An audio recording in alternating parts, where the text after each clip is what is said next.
Welcome, everybody, to another episode of Inside Scoop with Alex and Jeff. I'm Alex Dingman. I'm Jeff Doss. Let's do this, guys. Hope everyone is excited for tonight. We have an awesome interview for you. We have, We've been talking this one up for a while. Yeah, man, we've been talking about this one. We're excited. We have the legend Tony Young and future legend Kevin Walker, student teacher. We are excited for that. We're going to bring them in for a little bit. But how are you doing, Alex? How was your weekend, buddy?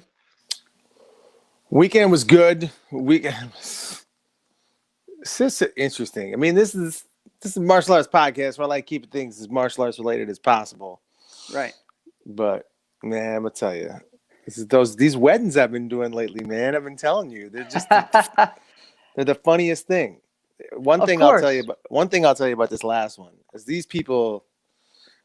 I'll say they were full with alcohol. Full. Okay. Full. At probably 3:30 p.m. and the ceremony started at 4.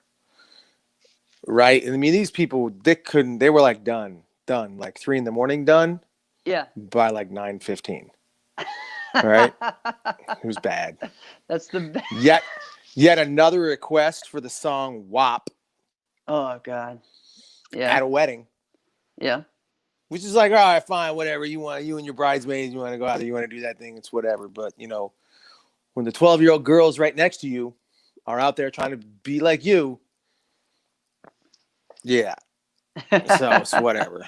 It's a lot of, man, I gotta tell you, these people were just bossy. Play the song next, man. Play this. Like, finally, I tell one guy, I was like, I'm not playing your song. He's like, why not? It's like, because flat out, that song sucks. I had to, after a while, I'm like, there's no chance I'm playing that. It's a horrible song. Right. You want to be, you think it's funny, you're the only person who's going to think it's funny. So I'm just, no, your song sucks. But that's about it. See, I used to be the DJ for like youth retreats and church retreats and things like that.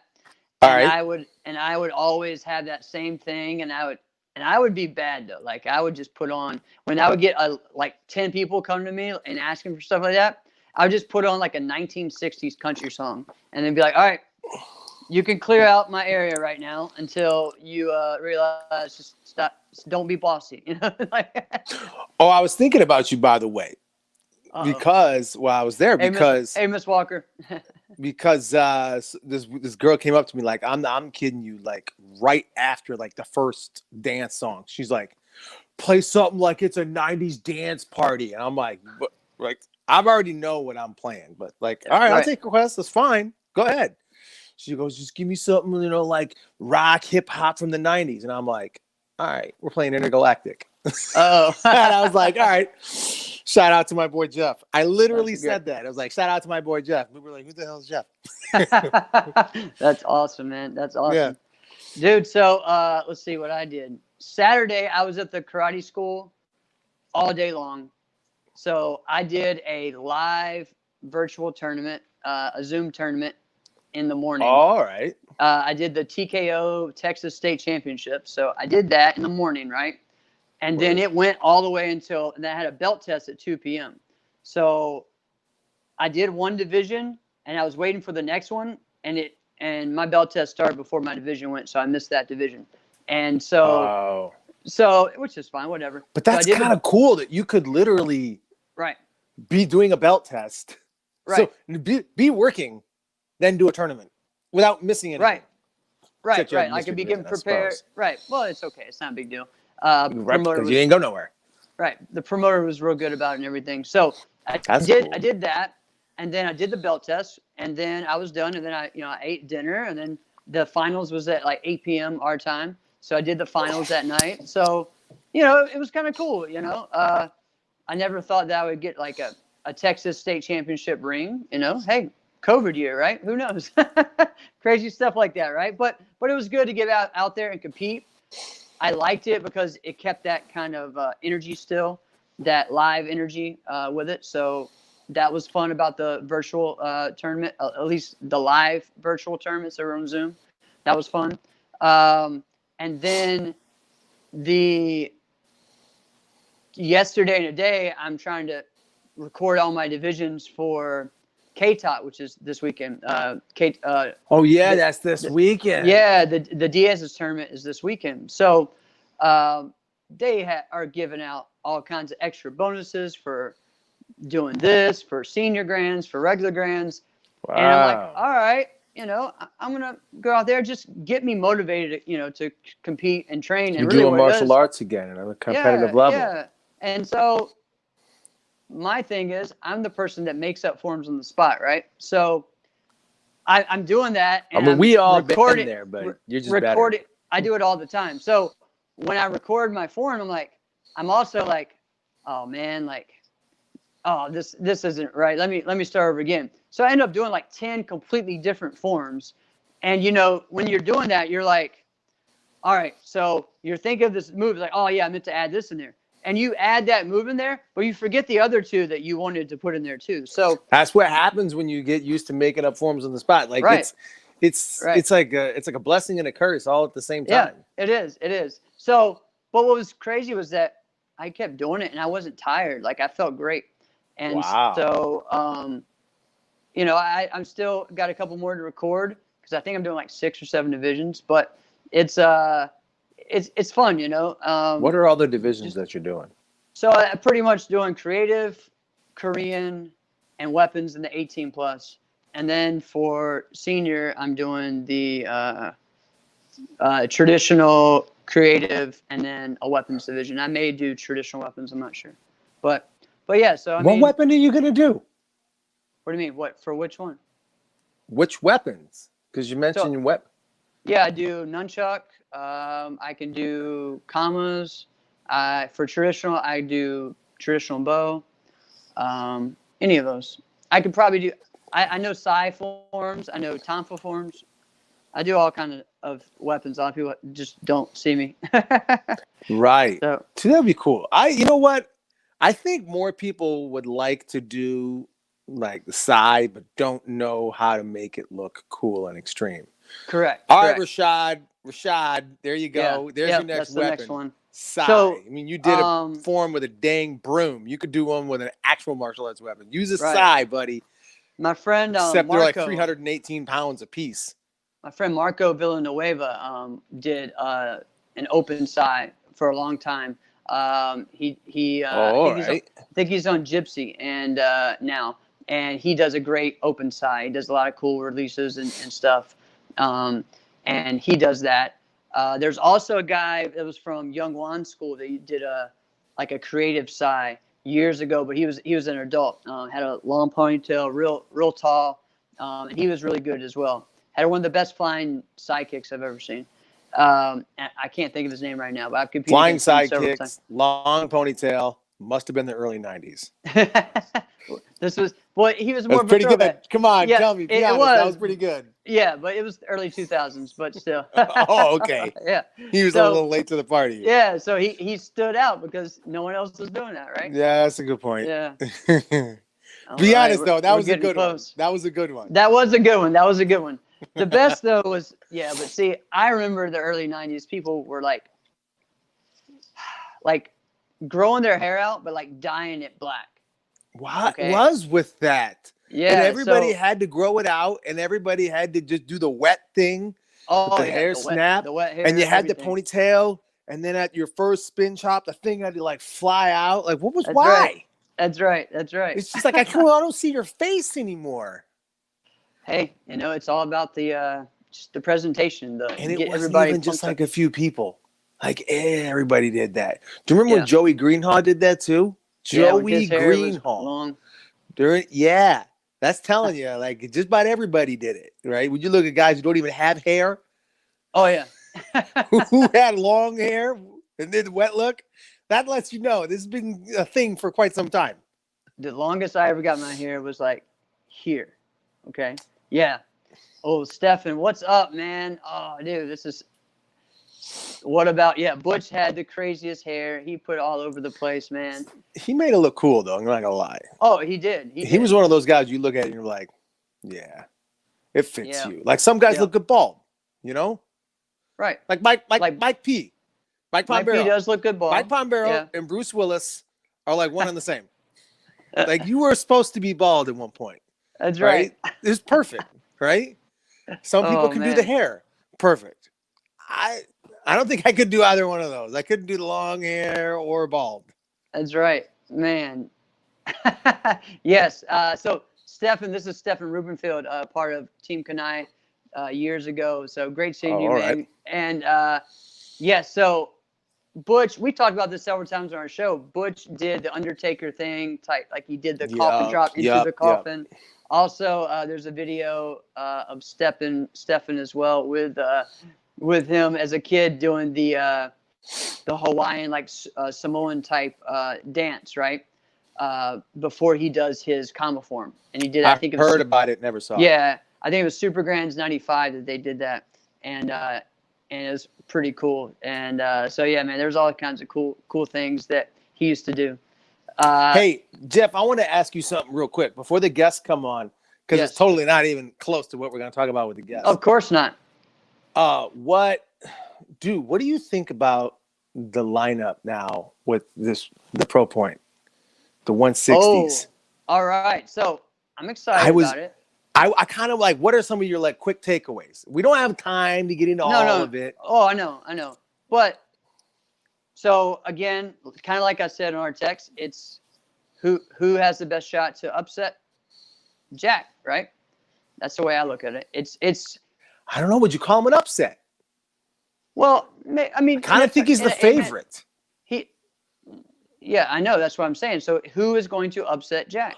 I thought you were saying it like who, like he's got the best chance to be like upset everything else. No. You're right. No. Like if you're gonna be a big upset, you got to beat Jack. Right. That's right. Right.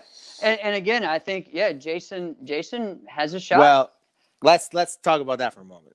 Right. It was almost like that was predictable. And here's what I'll say about it. Here's what I'll say. Because you know, the moment Coach was, announced that he's now the director, it was like, right. All right, I know what the next two moves are going to be. Right? True. I know Jason's coming. Yep. And I know somewhere, somehow, Sam Gagnon is right behind. Involved. Right. Which both are. Right? And I actually think that's a cool move. Sam being, the director of Canada. That's because he's about as involved and plugged in as he has been. I'm actually bummed about his physical, thing with it. He's got a thing with his neck that limits what he can, do fighting wise, because he's gotten considerably just better and better and better. Right. So that was just kind of a bummer for him as far as personal performance. But yeah, I mean, you had to know, Jason's coming. Yeah. But that's what I was talking about. Like, all right, because he's doing virtual fight tour. Right, it was already announced, right? So he's doing a virtual fight tour, and I was like, no, it's a wrap. You give Jason one guy to prepare for it. Yeah, it's a wrap. I agree. He's too physically talented, right? Right. But now it's different. Yeah, because Pro Point's a different format. I kind of like the content. I like the fact that it's a contact. I kind of wish that, we as the viewers could see what's happening with the score. Even if maybe they can't at least or something, But the style is kind of continuous like. It's kind of that way. It's a little bit, it's faster paced, which I like. So But you know what? All it takes is just for a couple of guys to look at it and go, oh, I'm going to cheat the system here a little bit. I'm going to slow this thing totally down. And now all of a sudden it's not as fun to watch. But all right, I was just kind of wondering what you were thinking about with that, Yeah, I'm excited about it. It's going to be good. I think we'll touch on it a little bit more. Yep. Yeah. All right. So we are ready for our guest. Oh, guests are here. Yes, sir. So we have seatbelts on. That's right. There we go. And they're not just here, they're together. Oh, this is awesome, man. So we got the legend, the greatest super lightweight fighter of all time, Tony Young, and the all-star, the future legend, Kevin Walker. Thank you guys so much for joining us tonight, man. Yes, absolutely. Thank you guys. Well, you guys, Kevin just dipped on us. Right here. All right. Did you hear me? I got you guys? All right. You know what's funny though, Jeff? When you mentioned that, I thought like as soon as the words left your mouth, when you were like, legend, Tony Young, duh, right? Yeah, But then right. you said future legend Kevin Walker. I'm like, I started thinking about it. I was like, if his career stopped today, I think wouldn't he so. just? I think he would still just be a legend right now. Well, I think so. I definitely agree. I Do you definitely know what I'm agree. saying? Like, if you Yeah. just kind of take a step back and you look at what the career's been, I think it measures up. But I'm just the guy. I'm just saying. I do too. I do too, man. I do too. So, how you guys doing? Having a good night? Having a great night. Awesome, awesome, awesome, man. So I definitely wanted to get you guys on here, and Alex and I have talked about this, just of not only two of the greats, but also teacher and student, and I think the world needs to, of course, there's so many like stories and your paths to from starting to being a champion, but also that bond that you two have, like it's everyone can tell, you know what I mean? And it's, I know all of us have seen Kevin from when he was down here, and a little guy shorter than me, which, that's, that was a long time ago. So, but to now to being, a superstar. And I mean, for me, one of the biggest things I remember was when you won the Warrior Cup, and we'll start with that. And I think that's because you got to achieve something that you always looked up to, that your instructor won, right? Share that, Kevin, just about that. All right, so that I can go a couple of routes with that story. Like, Yeah. the first story that I usually tell is my first time going to a class at Tony Young All-Star Karate Academy. That was the one trophy that stood out to me. So going in as a student, your first day, and you see that trophy, and you're like, all right, I want to have one of those. Like, I want to do karate so I can have a trophy. So that's the first story I tell people. And then the second one that I usually tell is I went to the AKA Grands for that win. I either left like early Thursday or early Friday. No matter what it was, the night before I left, I was here at the karate school, and I told Mr. Young that I would be bringing one back, and I would put mine next to his. And he said, yeah, go ahead. Like, it's done. Like, I don't doubt it. And that was the only thing that was the only thing that was crossing my mind when I was in the final. I was like, all right, cool. Because that was the first year that they separated the light and heavyweight. So I actually thought there was a lightweight trophy and a heavyweight trophy. So after I won, I was like, okay, I won. And they was like, oh yeah, the winner of this will fight Kevin Walker for the Warrior Cup. And I was like, what? So yeah, so the whole time that I got into the fight with Jason, I was like, okay, well, I got to win this because I told Mr. Young I was going to bring it back. So yeah, those are the two stories that come to my mind. But the main thing is just seeing it and be done already, and just always having that goal, like always coming up. Like, I never knew the tournament that I needed to go to or what I needed to win to get that trophy. I just knew I wanted it. And then I kind of got a little older and realized, oh, that's that Chicago tournament. And, finally had the chance to win. And I got close so many years. Like, that was at least my third year as an adult before I even. So, like, I had gotten close, probably 2 or 3 fights away from it multiple times before. And so that was the one time where I finally was able to pull it out. That's awesome. Now that was a very dramatic tournament, though, and and so just to mess with your mind that I'm done, because when you think you're done and the tournament's over, I was done. Like, all of a sudden it's like you sit and your whole body just like you start taking gear off, and you're like, you relax, your smile comes on. Now, psych. Yeah. That's gotta mess with your mind. Now the fight, though, the final fight with Jason was an extremely dramatic fight. He was up a considerable amount of that fight too. Tell us a little bit about that, because that was a very dramatic fight. All right, so I'm rewinded real quick right before that. So as soon as they made the announcement and said the winner was going to fight me, I was just like, all right, bet. I really want to fight both of these guys, because both Josh Horwich and Jason, before that fight, they had both beaten me the last time I fought both of them. So I was like, I really don't know who I fight. I'm trying to embarrass both of them on the stage right now. So Jason pulled it out, and I got in that match, and that was my first time really fighting him in a tournament setting. We had fought at Team Full Circle training before, so I was familiar with him, but with that type of adrenaline and that type of like stuff on the line, it was really hard.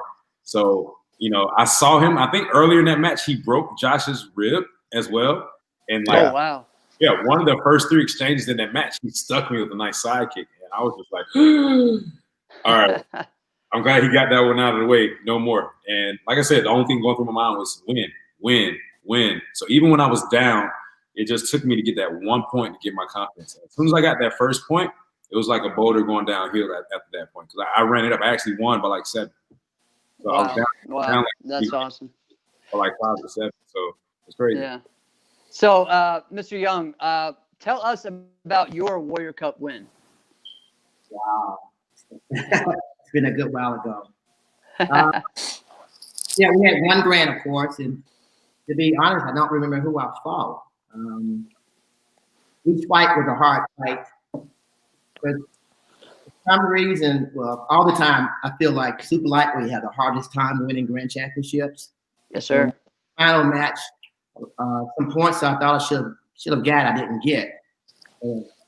Basically, it went down to the wire. I might even win in overtime, and I finally won. But it was just hard. It was just hard to win. It's like it took me all day to win just that one last fight. So it was a big relief, just to win. Also, like Kelvin said too, that was like one of the ultimate awards to win. So I always wanted to win one, and I was happy to happy to win. It was like I lost 1,000 pounds once that match was over. Yeah. Well, and definitely too, I feel like even the era that you came up in, it was almost, I think it was harder to score points as a super lightweight because, again, everyone wants to see that contact, right? So they want to see something to affect. Well, it's hard to make a super heavyweight move sometime when you weigh, but now, I mean, you know how to do it. You have some of the most, I mean, everyone, the legend of Tony Young is, go ahead and say it, Alex, you always call him the giant killer, Like, the Giant Slayer. Yeah, the Giant Slayer. Yeah, and that's what it is. And where do you? Obviously, we know from the results that's where the name came from. But where did that heart and that drive and that instinct come from?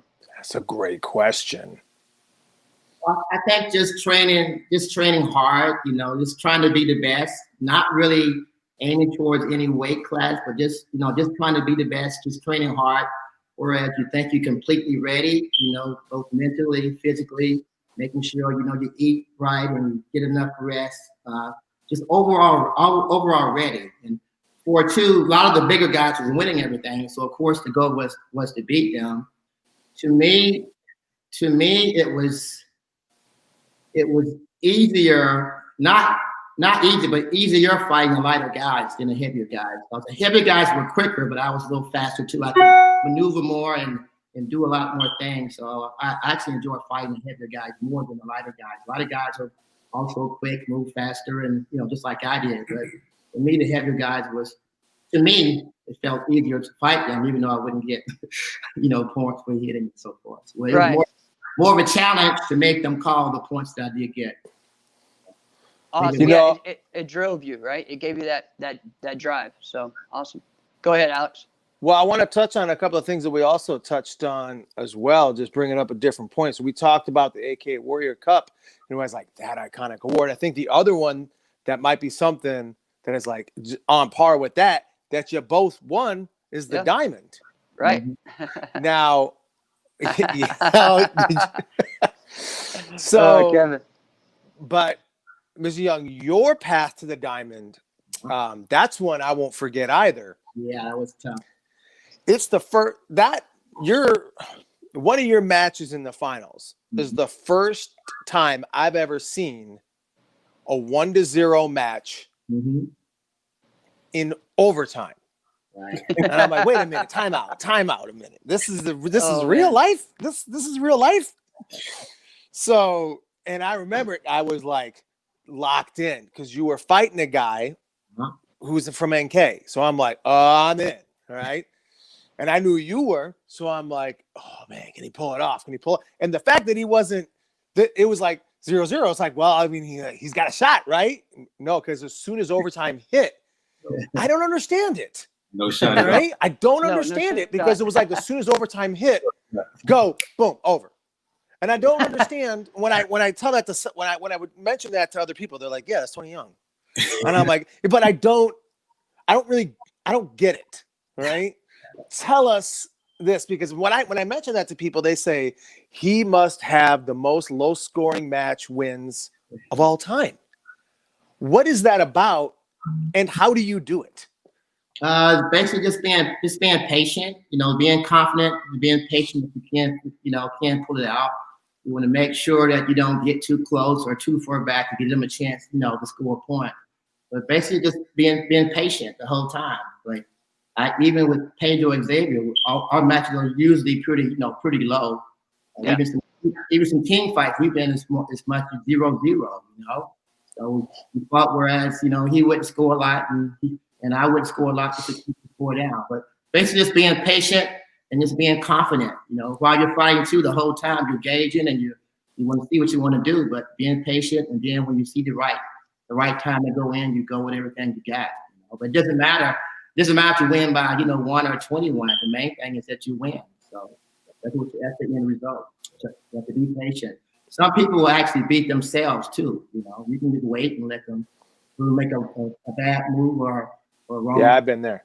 Beat them down. So, especially good people too. Anybody's got a good D or it's good defensive. Just wait and move a lot and make sure they don't make a mistake and then follow up from that mistake.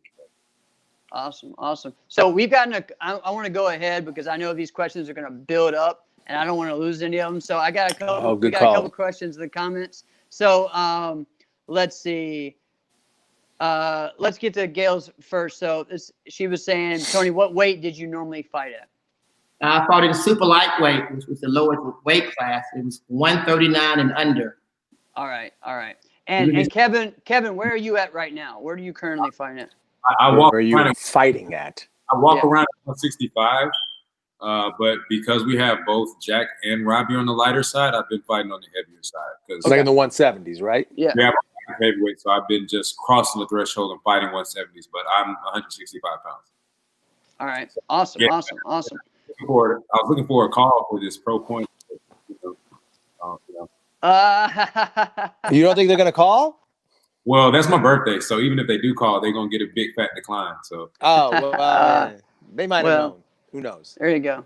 We are going to get into your fight coming up as well soon. So don't worry about that. We want to hear about that as well. All right, this one from Mike. Mike, we're gonna get into this one as the interview goes on. So Stefan asked, Tony Young, have you ever matched up with Leo Creer? Yes, I think we fought once in Long Beach, California, at Ed Parker's tournament. Fought in elimination. Actually fought for first and second, and I think he pulled out the win by 1 or 2 points. Good match. I don't like to complain about judging. All right, I understand. He's good. He's great. He's awesome. Trust me. Right. California. Yes. To me, the toughest places to win against a home state person is California and Texas. Oh, all right. Yep, I totally agree with you. I was just kind of saying that as well. I agree. Yes, it definitely is. I always say that about Texas, so I understand. Leo's great though. He's a great fighter, and love to fight on a different turf, but he deserves to win. He's an awesome guy. Yeah, Leo was, I think, really on the NBL side and maybe on the California side, like kind of equal with you as far as like his name in that area is huge, and he's very underrated as well with some of the stuff. Some of the West Coast fighters don't get the pub that others do. Some don't leave that area as much or whatnot. So that's the reason why.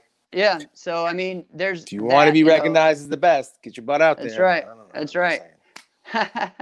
But and let's get into one more. Let's see. Wow, someone going. There we go. All right, we'll go ahead with this one. All right, so both of you guys, let's go ahead and get into that one.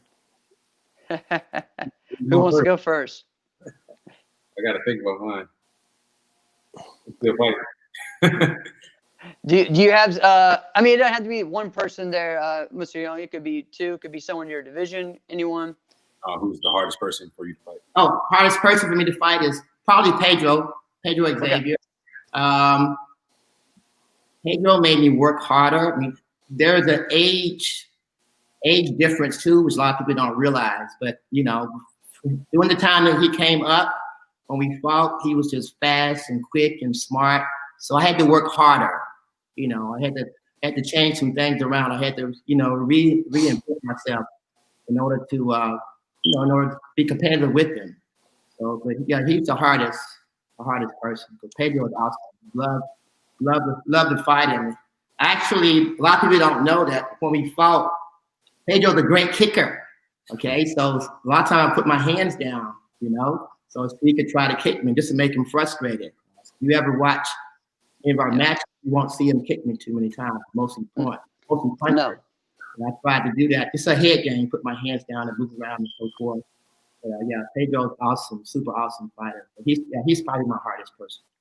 Yeah, I mean, you watch that fight too, or any of the fights. Pedro doesn't fight the same against you that he fights against anyone, and you can tell it, and it's crazy, and it's Bingo. It's great to watch too, because you can just tell, all right, just the respect, but also just it's a whole different level, you know, that fight. So I love watching it. Well, I think it's interesting that you did not say, and so many people were probably prepared for you to say nasty, but you didn't say nasty. You said Pedro. Definitely Pedro. Nasty's reach, you know, smartness, arm reach, leg reach was hard to, you know, get past. You know, even though Nasty and I were friends, he tried to bully me too, which is fine, you know. So the big guys try to push the small guys around, you know, that's no problem. That usually gets me. It's predictable. It gets me motivated, you know. So, but yeah, I would still say Pedro. You know, Nasty, super, you know, with his reach and so forth. And just think smarter, you know, as far as going in and so forth. But you know, Pedro will definitely be my harder person as far as pushing myself and you know, working harder. Awesome. All right, Kev, what about you? Mike Bates, man, that was a great question. You know, it's cliche, it's the answer that I give every time, but Jack Felton for sure has always been my toughest matchup. But I think it's mainly because we both know each other so well. Like, Jack was one of my favorite fighters when he was still a junior. So I was studying him as he was still growing into what he became. So when I finally got the chance to match up against him as an adult, like, he really kicked my butt. And Mr. Young was literally there, literally sitting just like this. Like, and I remember fighting him in that same ring like 4 years later with a different outcome. So, you know, things like that happen. But as far as if I had to pick somebody that's not Jack, because, you know, that's an unfair answer, I'd have to go with Avery Plowden. Okay. Great one. Yep.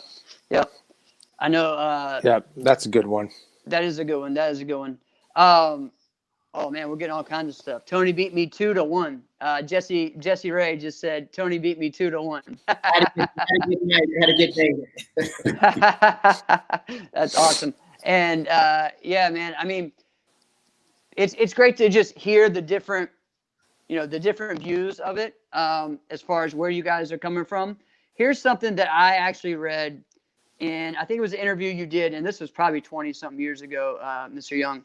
And it's funny because I read it and I understood it and I took it to heart and I made sure I followed that as well. And then now I see Kevin doing the same thing. And what it was that you were talking about how important it was to stay active, but competing locally and regionally. And not just because a lot of fighters just once they go to the national level, they stay in the national level. They never come back to the home area, or they never go to local or regional tournaments. And it was something that you said that just, explain that, why you feel that way, how it helps you, and maybe how you pass that on to Kevin. Well, the big thing is, I like to compete. I actually competed just about every weekend. But for our local events, we had a lot of national competitors, locally. I mean, the best in every weight class. So just competing in local tournaments kept me ready for the national tournaments. If I could win, nationally, actually, sometimes my local tournaments were even harder than the national tournament because it's the quality of the competitors. I mean, everybody, all of my weight class, all the weight classes, there's top competition in the South. Yeah, it was great. It's great. And also too, like what I think what you said in there was too, you're the marked man, right? So everyone wants to take you down, right? So it's even more of, you have a target on your back. So That's true. everyone's trying to make their name off of you, and it drives you to be better, right? Exactly. Especially more locally than nationally. Everybody hear about you. I don't want to be one of those people too. Everybody hear about you. You're from the South, but nobody ever seen you compete. Or know how good you are. So I like to fight everybody, whether you're good or not, just to stay on top of my game and for people to see me. So I just compete locally as much as possible. Awesome. Well, here's a question about that as well, piggybacking off of that, because there are some people that are adamant about, like, oh, I'm not going back down to that tier of tournament again. And I've listened to their argument, and what they say, there's a little bit of validity to what they're saying, even though I wouldn't do it. And they say, once it's so much harder to fight and to win at that level. But if I go to that local level, it's not that hard for me. I end up fighting sloppy. I end up just kind of going through, just doing enough to win. And I don't want to do that. So if I end up doing that again, I'm just going to end up being sloppy. So I'm just not going to do that. It's an observation. Yeah. Not I here. think. Go ahead. Not here in the South, though. All the local. Right. Yeah. The best people. There's not any events where you just have an easy win. There's always at least one or two people that also travel nationally, to keep you sharp. Not like you go down there. It's completely easy, so it's completely different here in the South. Yeah. And especially right now, Kevin, like competing, like now there's so many people in Georgia. It's crazy, right? Like on a Sunday workout, it could be your division at Diamonds, right? It's a NASCAR tournament. Our workouts, and it's always been like that. And, nationally, you might not have seen these household names within like the last 15 years or so, but the talent is still there. And the one constant that hasn't changed is the forms and weapons talent here.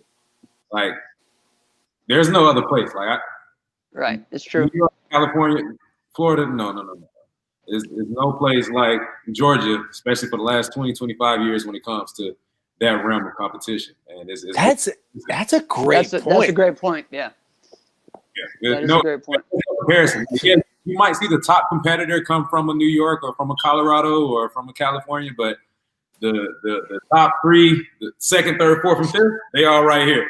And they're coming from the same karate school. Wow. So yeah, it's so true. Yeah.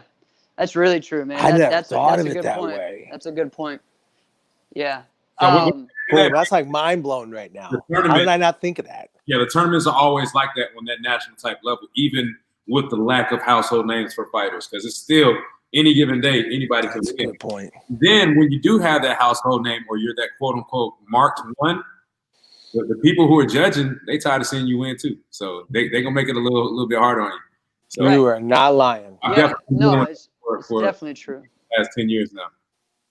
Yeah, I mean, and the thing is where Georgia is, and Mr. Young, when you were coming up, you had people from South Carolina, North Carolina, and I'm sure you went to tournaments all within the Southeast, no matter what. And there was, like, I love talking to people like Jay Bell at tournaments and even Jeff Denmark, who were talking about going to 3 or 4 tournaments in a weekend back then, right? Yeah, we would sometimes go to the Carolinas or Georgia on a Saturday and leave straight from there to go to Chicago or somewhere. Many times, even by myself, I went to tournaments and drove to Chicago and afterwards drive straight back to the South. So it's just That's crazy. Yeah, it's crazy. And, just love competing, love fighting. Yeah, the only people I know that still do that are Sean Elliott and Gina Thornton and Kevin. Yeah, that's true. You guys do that. And actually, you know what? Regina and Willie were doing that for a while too, driving from Texas to like my tournament and stuff. It's crazy. You got to do it.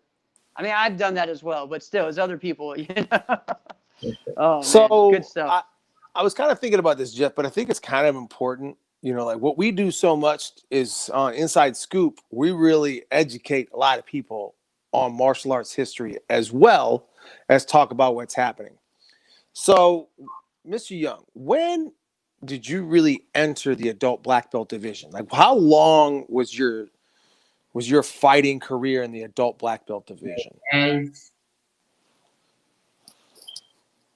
actually, at black belt was age 16. Okay. And you were fighting the men then. That was just a thing. 16, exactly. Yeah. Actually, you could fight in the men division at age 15 then. Wow. I went in at 16. Okay. Black Yeah. Awesome. And then you went everywhere, right? Where? Yeah, I went everywhere. I was just fascinated. Actually, when I first started competing, Joey Shiflett and I used to travel a lot. We drove a lot. Actually, he taught me how to drive a stick shift because I couldn't drive a stick shift. He got tired of doing all the driving stuff. So he taught me how to use the stick shift. That's awesome. You can learn some interesting things from guys at karate tournaments. That's a useful one. That's pretty good. Mm-hmm.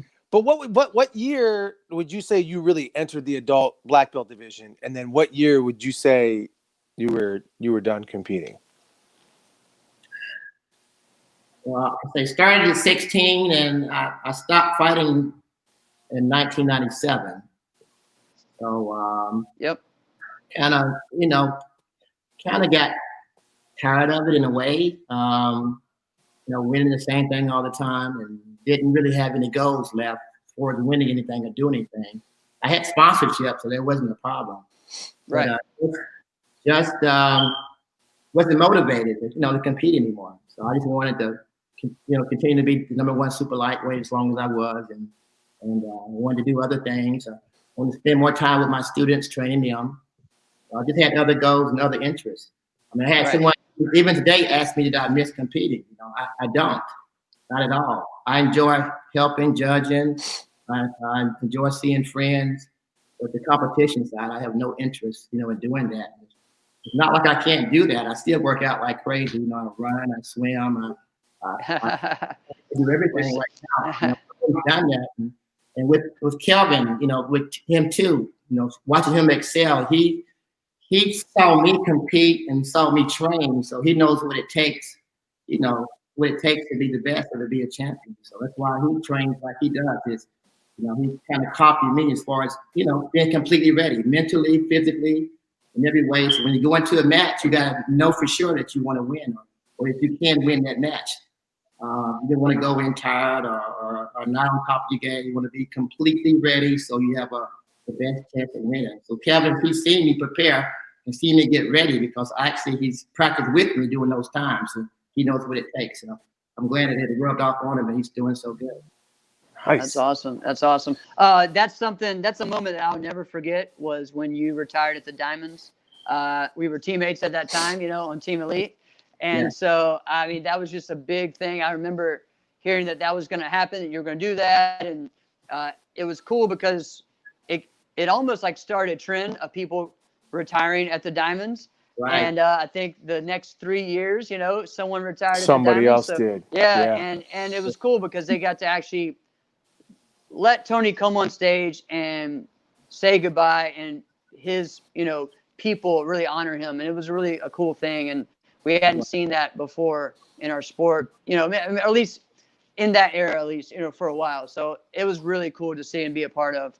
And because the next year Pedro retired, and then the year after that, John Blair retired.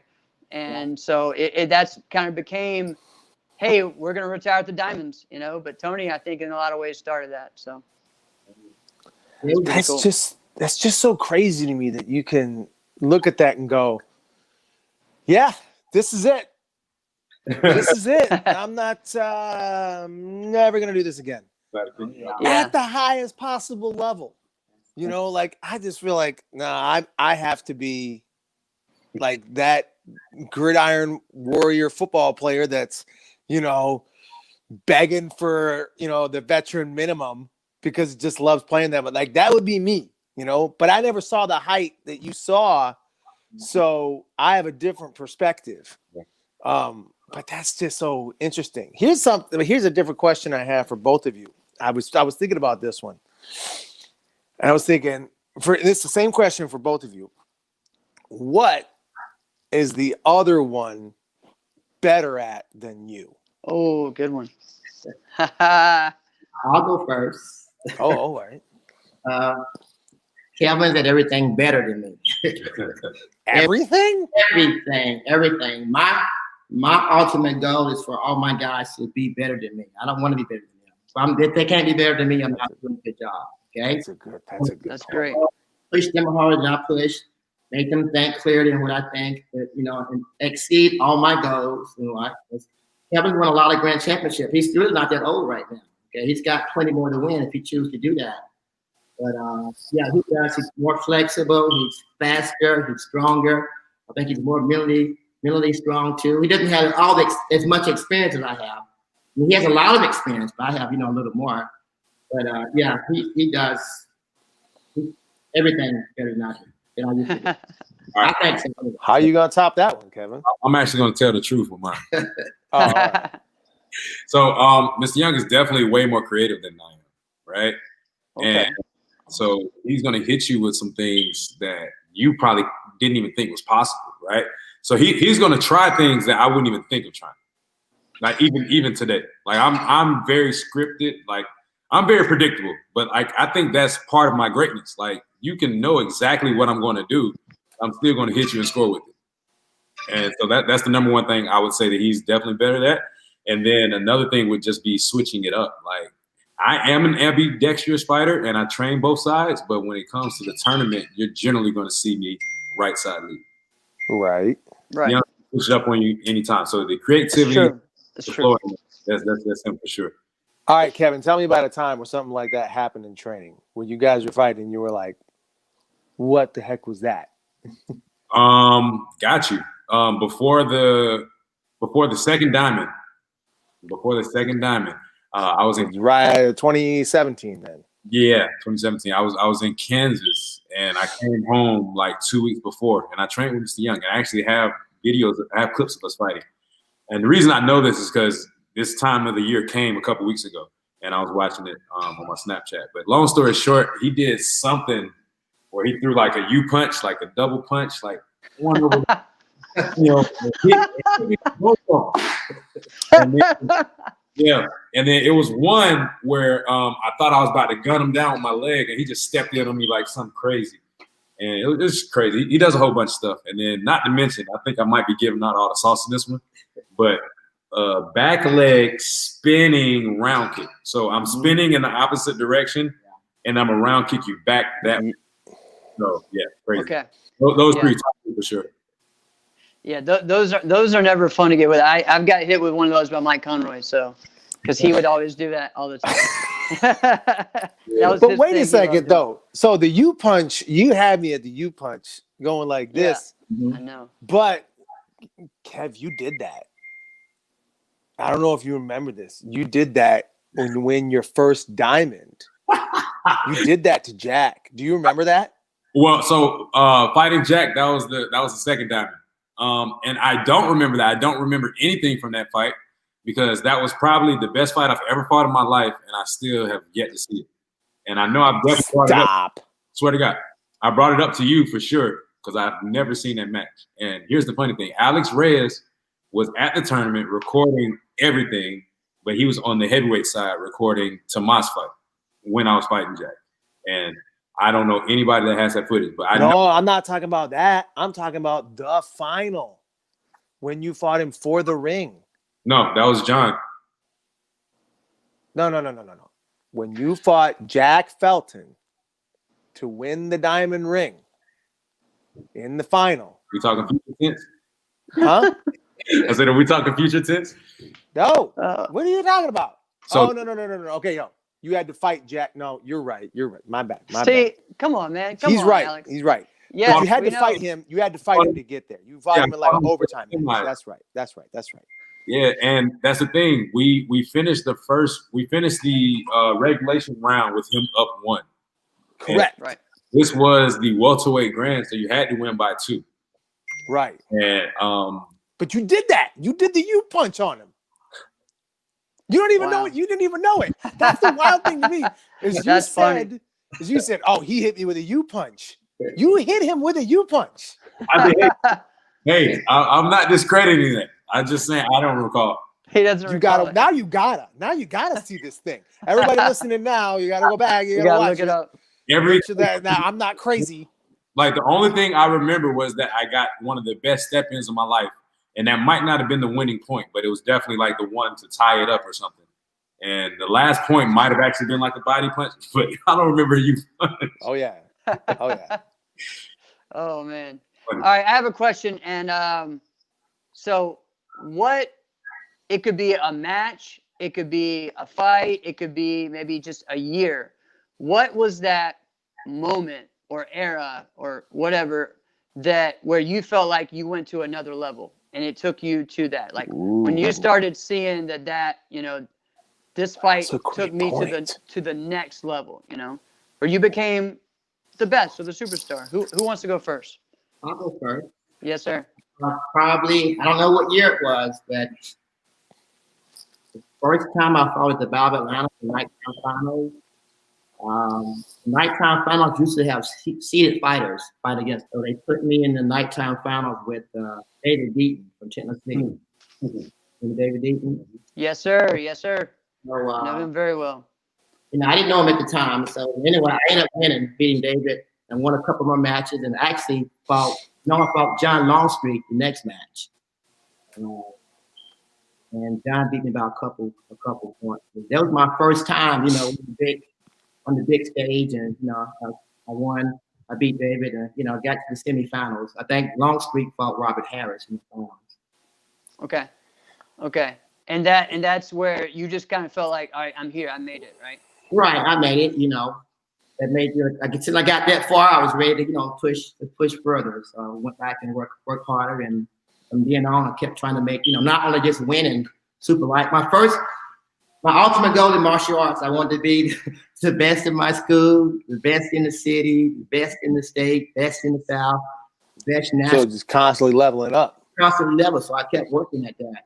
So when I got to the battle that year, I made to the big stage. That's the battle was the tournament. So from there, I got a taste of being on the stage in the ring that night, and just kept pushing forward. It gave me the push to just keep pushing forward, knowing that I could get that far. I always felt pretty comfortable winning super light. To get that far beyond super light, to get close enough to the grand championship, that was an awesome feeling to push myself even harder, just so I can believe in myself more, not to just stop at super lightweight. Awesome. And guys, a lot of those fights are on YouTube now too. A lot of those 1981, 82, 83 U.S. Open and Battle of Atlanta fights are on YouTube. A friend of mine from Virginia is putting them up. I think that was 82. Yeah. When So you were talking about it, because I know the tournament you're talking about. I watched that tape. As maddening as that is, I actually did see it. That's wild. All right, Kevin, what we got? Like, I don't know if y'all could tell, but I was like in deep thought, like thinking of my here. So I'm gonna let you know, my confidence in just that real, just that swag, it doesn't necessarily come from a result, because all of my results, I'm so 24 hours with it. Like, so a win or a loss, like after that next day, I'm so over that. So for me, my confidence in the swag comes from my preparation before the event. So whenever I'm really training and doing what I'm supposed to do, that's when you see the confidence really exuding out of me. But yeah, there was never any real match that gave me that I've arrived type of feeling, because I was that competitor that wore that favorite type of moniker since as a junior. So, crossing into the adults, I always had the confidence, that, all right, I'm the top dude. Like, even though there's a 3-time grand champion right here, I'm the favorite to win, So that was always my mindset, like even coming in at 18.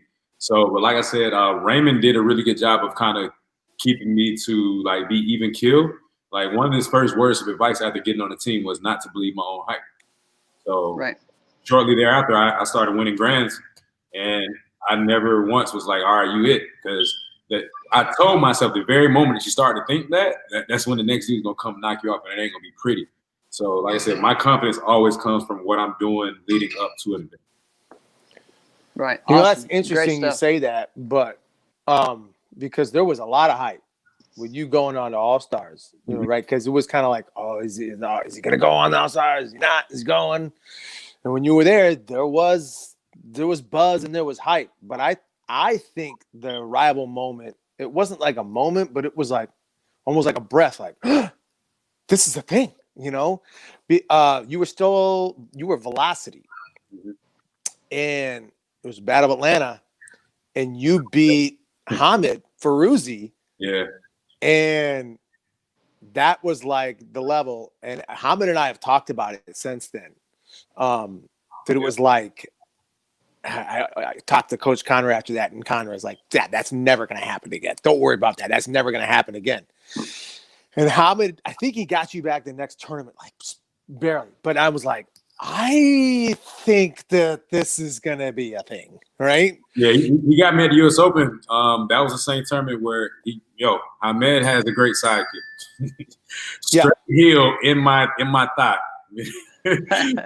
It was no more fighting after that. And, like, he did what he had to do. And this, like, I'm glad you said that, because after that match, when he celebrated, that's how I knew I had arrived. Because I was like, yo, this is the top lightweight of the last 10 years. And he's celebrating like he just won the toughest fight that he ever had.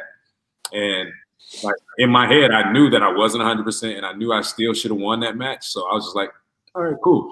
And that was the very last time I saw him in the competition. So I think he knew what was about to happen. Well, that's what we talked about. He talked about that with two different fighters. He's like, I was on my way this way, and they were on their way this way. And I'm like, well, who? And he's like, Kevin Walker and Avery Plowden. Yeah.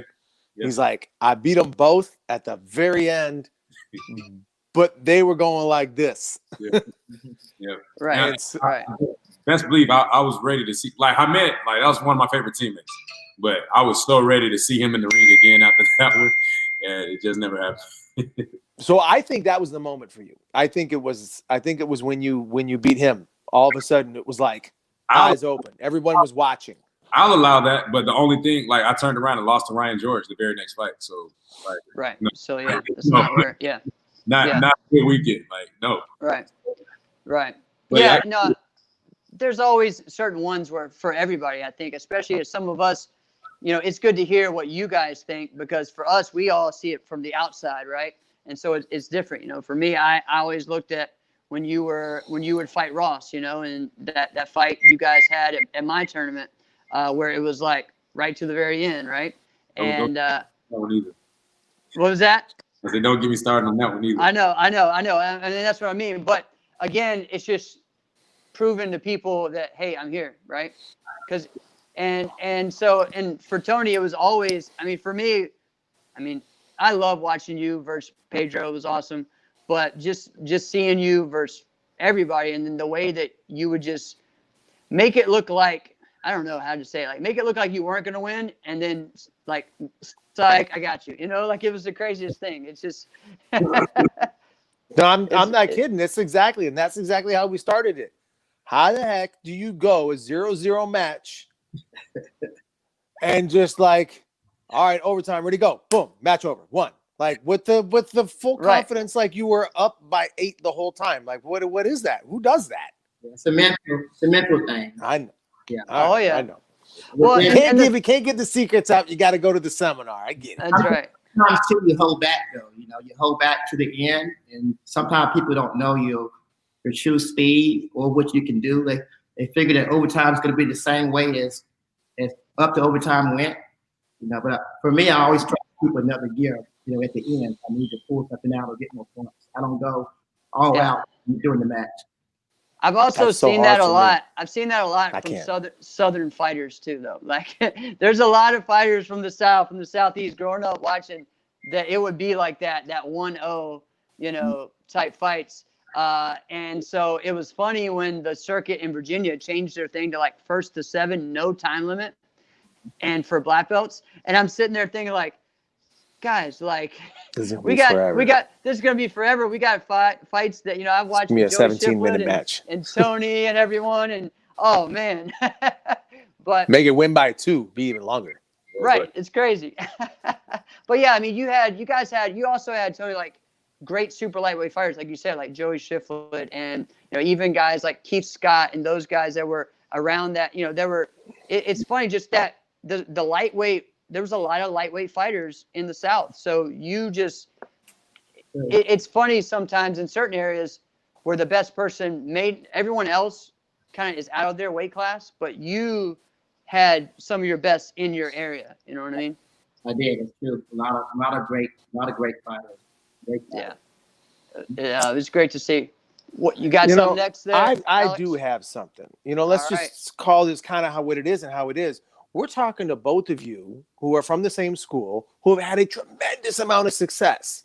Like we said, like if you just stopped, if you were just like, yeah, I'm done. All right. We're still talking about you in legend status because of everything that you've accomplished.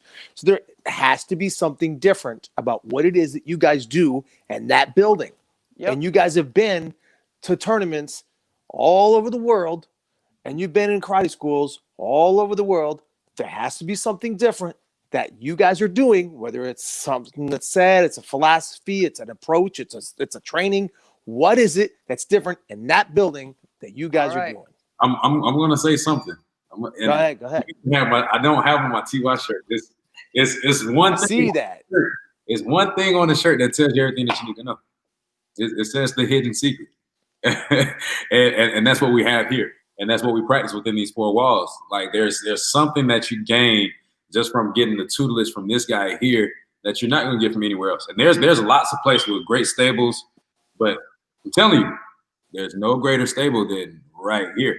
And here's why I'm projected to continue to do what I'm doing, because coming up, I was never the top student. I was never the top pupil. Ooh. Never.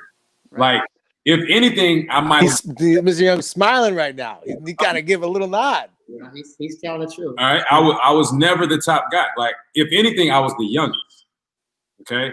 Okay. But there was even guys younger than me that might have been better than me too. So I have that mindset of when I first started. Like, there was 9, 10, 12 people in my class that was better than me.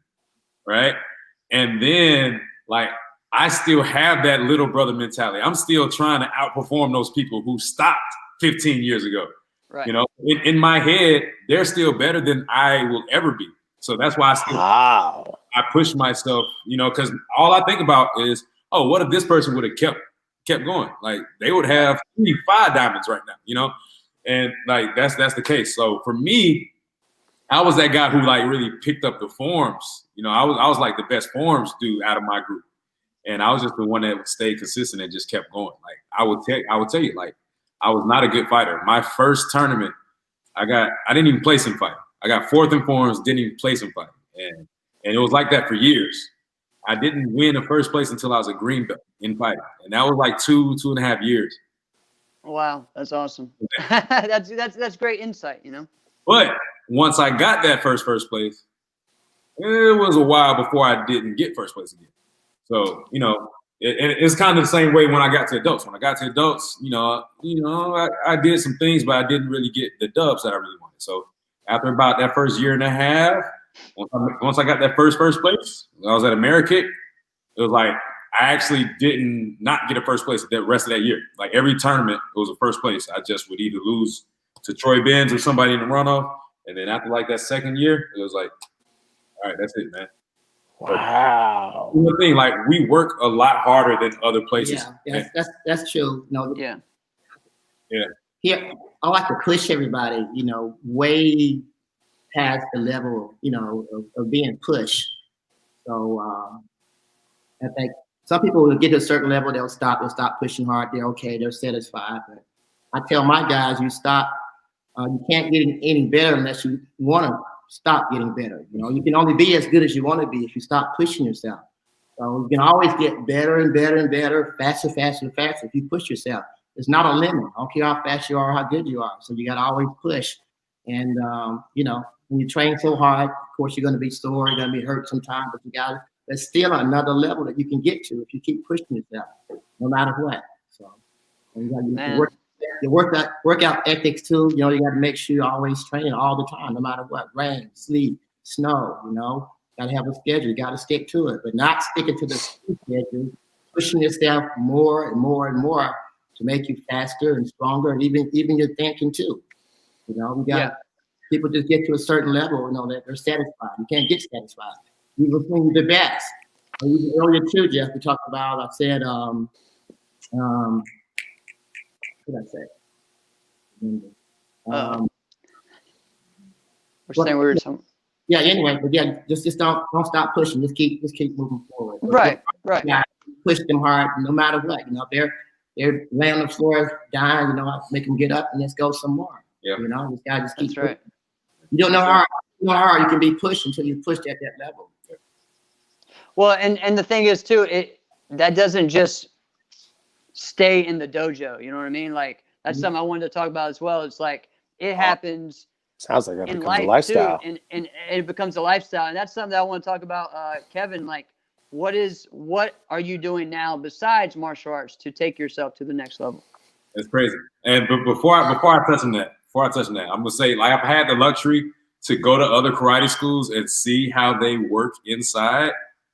There's no other place that I've been across this wide world that works like here. Like the white belt class kids do more work than I've seen other black belt classes do. And like, I'm not just talking it up because this is where I belong, but this is the facts. So as far as I'm doing right now, for the past 5 months, I've been investing in the foreign exchange market. And most people know, people who are investors, like that's like the 1% of the world. Like, and they literally have about 95% of the world's wealth just because they're learning how to make the money that they do have work for them. So for the last 5 months, I've been subscribing to an educational platform. It is like the original Forex education company, iMarkets Live. The CEO is a gentleman by the name of Chris Terry. So this guy is just a generous genius who took the idea of educating people through the foreign exchange market and blending that with the multi-level marketing business model. So essentially, as a person or as a customer who subscribes to his network, I can then get residual income just by exposing more people to his product. So that's what I'm doing right now. The skill set that I have or that I'm developing is an Ivy League skill set, but we're talking about investing in like the most liquid financial marketplace in the world. So over $5 trillion is traded on the daily in this one market. So, all of us, we've traveled to tournaments overseas. We've had to be physical participants in the foreign exchange process. So what I do is I hop on my phone and I'm purchasing a lot of currency. So what's happening is it's a ratio between two currencies and I'm purchasing or selling it at a certain value. And I'm capitalizing on the change in the value over time. So it's pretty cool. It's very powerful stuff. Basically, my conservative trading goal, I try to compound my account by 5% a day. So in layman's terms, the money that I put in this market, I'm doubling it every month. Wow. Wow. Yeah. That's and so great. That's great, man. I'm trying to expose what I'm doing to as many people as possible because there's a pretty negative connotation that goes around what I'm doing, especially the network marketing aspect of it, because so many people don't understand what is going on. And so you find that one person who thought it was a get-rich-quick scheme and came in and didn't get the results that they wanted off rip. So I'm the type of person that I can actually break it down and explain to you what exactly we're doing, and then I can set up a plan for the future. Any forward and progressive thinking person or any investor, they'll tell you that any return on investment is a good one, let alone a 5% one that compounds daily. So that's what I'm doing right now. And I'm really just trying to target as many martial artists that I can. So I actually have about 20 people in my business now. And out of those 20, at least 40% are martial artists. So like every martial artist that I know, they're like an overachiever in whatever they do in life. So that's why I'm really trying to target people with the black belt mindset that doesn't mind coming into a new space and understands that it's going to take that immersion and it's going to take that effort to really get the results that you want. But that's what I got going on. How can they find you? Is that something that they want? Say that one more time. How can they find you and connect with you on that? Oh man, the best way is just to hit me up directly. So whether it's a personal message or a direct message on Facebook, Instagram, or Twitter, or whatever have you, you can do that. I'm also super accessible. Like my phone number is like all over the internet. So like you can hit me directly via text message or a phone call. But definitely just hop on. You must be a single guy then. Yeah. Oh man. So when I hear you break that down, it's really like a martial artist or instructor or a coach, you know, that is focused on, hey, I can break this down. And it seems like, you know, those are things that you've been taught, and now you're applying it to that same mindset, that same focus into something else, which is great. And that's what we all need to do. We're not here just to make the best black belts for our dojo. We're here to make black belts in life, right? And that's something that I got to commend to, you know, Master Young there for doing that and to pushing that. And so, sir, how is your school going? What is your next plan? What is your focus right now? Good one. Well, school's going great right now. We're having live classes with the Zoom class at the same time. It's going much better than I thought it would go. When the pandemic first took place, I was afraid of getting new students, but we've got a lot of new students, you know, since we reopened. So that's going good, going fine. My ultimate goal would probably be to have my own building, maybe within the next 4 or 5 years, you know, as far as business-wise. But I'm pleased with everything else, where everything else is going, you know. Awesome. And still just creating great leaders, right? And that's what I mean, there's so many that have come from your school, and man, it's just something about Georgia, especially right now. It's crazy, man. It's Georgia. It's awesome. It's awesome. So too, normally on Thursday nights, you know, before the pandemic, we had a lot of guys from the other schools in Georgia would spar or fight on Thursday night. It would be like everybody would be here. It's awesome feeling just working out with everybody. And we got to get y'all down here soon, man. I know. We yeah. Hey, Let's do it. I can get down there probably easier than Alex can, but you know. No, mine's gonna need to be scheduled for I months. wonder here, Alex. You should come. Maybe not right now. We'll make it happen. Just talk to the wife. Oh man. Hey, I All got right, one go ahead. last martial arts question. Just one last one before we wrap up. We go into it, because we're really talking about, with the both of you, 2 completely different eras. Yes. Other than contact, the level of contact overall as a whole, what is the biggest difference between the eras in which you guys are competing and fighting in? Go with that. I think the biggest difference is I don't think the fighters are better. Well, they should be better. The main thing is the rules. People will fight according to the rules, whatever, you know, the judges will let them do. So, I mean, if you had the same rules then, if you do now, you know, it would be to look the same or better, or vice versa. If you're going to do a sloppy back fist or a dive punch or whatever, if they're not going to call that, you're not going to do it. You know, they aren't going to call it, and you aren't going to do it. So whatever the rules are, you know, it's a fight game. Whatever the rules are, the people are going to do whatever it takes to win. So it's not the personal fighter. It's the rules that make the difference. You know, You're right the heck on. you allow hard hitting, people are going to hit hard. If you say they can't hit hard, they're not going to hit hard. So it's the rules. It's not the fighters. I agree. Definitely want to piggyback off that. It's really just what's allowed, to be honest. But for me, I'm a super historian where I go back and look and watch things, and I have no problem saying like they were definitely tougher minded, and just the way things were run. It was a lot more professional back then. Like it's a lot more casual now. But the one thing I would say, I think your average competitor is a more athletic person, but that's not to necessarily say that they're. You're talking about today, like your average person is more athletic today. Yes, Yeah. But that's not to say that they are better or would beat these guys, because I would pick a lot more of the former era guys to win now than if you take the guys now and going back. It's only a select few that I think would actually fare well in yesterday's era, and I think a vast majority of them from yesterday's era would do well today. It's just like the whole NBA conversation. So you have better athletes, but they're softer physically and in the movement. So Right. Interesting you would bring up the NBA, because the draft is coming tomorrow, and I'm excited about it because the T-Wolves got the #1 pick. But that's besides the point. Or LaMelo. Man, you didn't want to know. I want to do something completely different. You know what I want him to do? Yeah. I want him to trade D'Angelo Russell for Russell Westbrook straight up. You want Westbrook to come to the Wolves? Heck Yes. So Westbrook, Cat, and my other point guard, the snitch.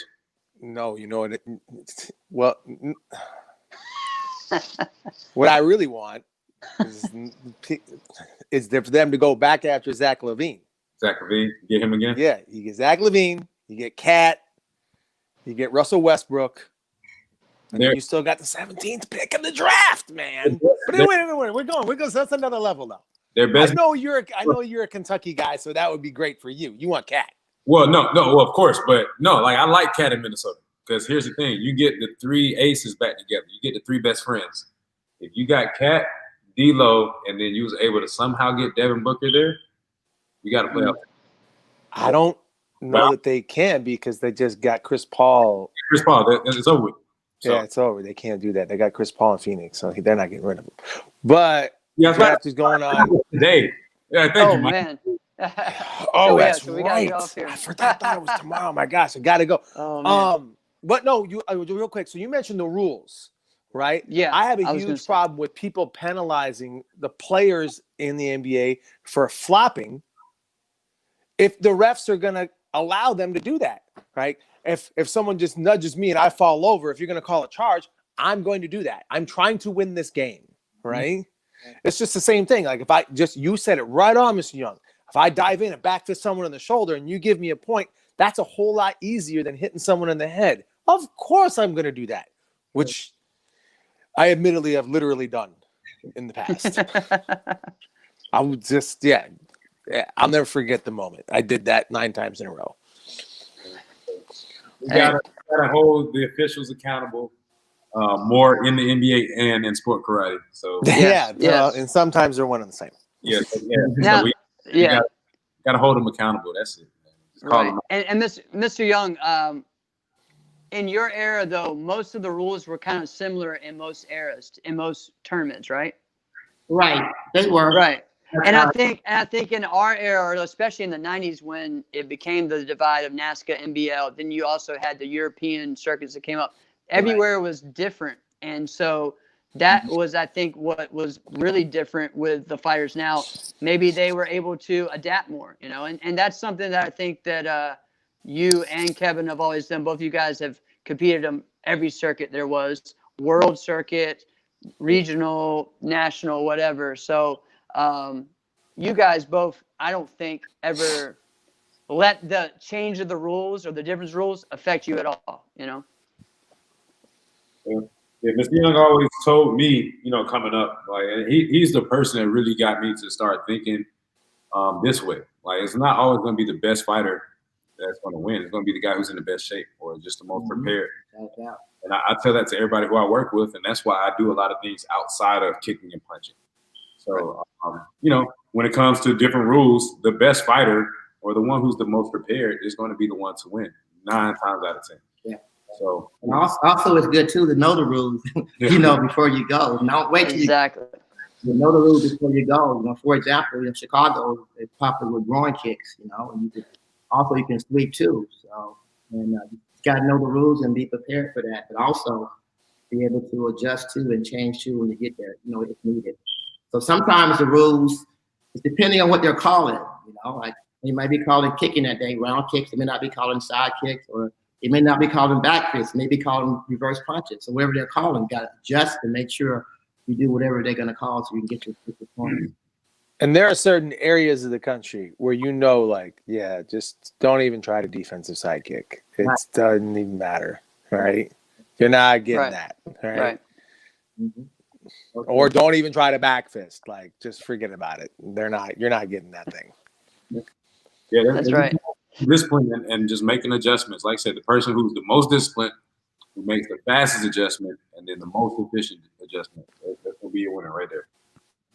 Yeah.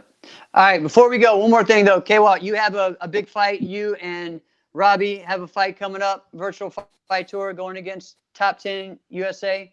How do you feel? It's quiet. Yeah, that's right. I'm excited about it because it's like, me too. Okay, so what is it? Is it tag team or is it one guy versus another guy? Match is over. Next guy versus the next guy. How does this go? It's a 4-round, 2-man team fighting match. 4-round. So essentially, each fighter fights every fighter. Wow. All right. That's a lot of strategy then. I'm going to fight their entire team, and Robbie's going This is going to be good. Yeah, this is exciting. So That's different. yeah, that's how it works. And like, I actually have a funny strategy how I plan on working it out. So I'm just going to leave that there. Dang. I've had the pleasure of being able to do this a couple of weeks ago. I was down in Florida. Me and John Curatolo fought. We did this style of fighting twice. So we managed to beat Team Dojo, and then we lost to Team Legend. But it was fun. I like the setup. So just me and Robbie, I think that's even more dangerous. So I love you, John. Yeah, it's going to be awesome. And that's December 19th, right? Something like that. Yeah. It's December 19th. Get your tickets, guys. And support the BFT and check out Kevin as he fights him in All-Star. So, but yeah, it's quiet. I think I did everything I need to do to win that match like a couple weeks ago. So I'm just gonna keep doing what I can do. Don't be quiet though. You got to be a hype man. I'm a hype man, but I'm saying it's quiet. So Troy and Tyreek, they know what that means. And I love awesome. I'm really excited about this, man. I'm so excited to be able to put on. That's cool. Wow. That's cool. All right, and it's going to be in New York this time, right? So I'm under the impression, yes, that it is. Awesome. Good, Jeff. All right, Alex. So guys, anything you guys want to finish this with, any words of advice, any motivational words you want to let the world know to wrap up this interview? Let's go. Basically, train hard and push forward. Like I said earlier, you can only be as good as you want to be. And stop trying and stop training hard, you're going to stay at the same level. And with Kelvin too, oh my God, I tell him if nothing else, need to be in the best condition. All right, that's why Kelvin works out so much. Kelvin could go 100 rounds if he wanted to go 100 rounds. He's in that good of a shape. Some events you go to, guys may do good a couple matches, and those other matches, you can tell they're tired.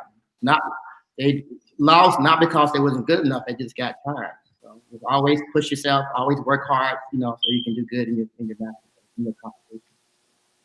Awesome. I don't know what to say, but other than thank you guys for having us, man. This is a great really get our story out. This is the first time I've ever been interviewed with Mr. Young side by side like this. So it definitely meant a lot for us to really express kind of our special bond and get the public to see that. And then the next thing I want to say is if there's anybody that's interested in just learning what I got going on, just hit me up. I got you. Yes, sir. Oh, no, man, this has been great. This is definitely a privilege for us. And thank you guys so much for being involved with Inside Scoop and the Martial Arts Center Network. And we hope to have you both on again soon. So next year we'll have to schedule again. Thanks a lot. Let's make it happen. Thank you, guys. Yes, sir. This has been another episode of Inside Scoop with Alex and Jeff. I'm Alex Dingman. I'm Jeff Doss. Thank you guys so much.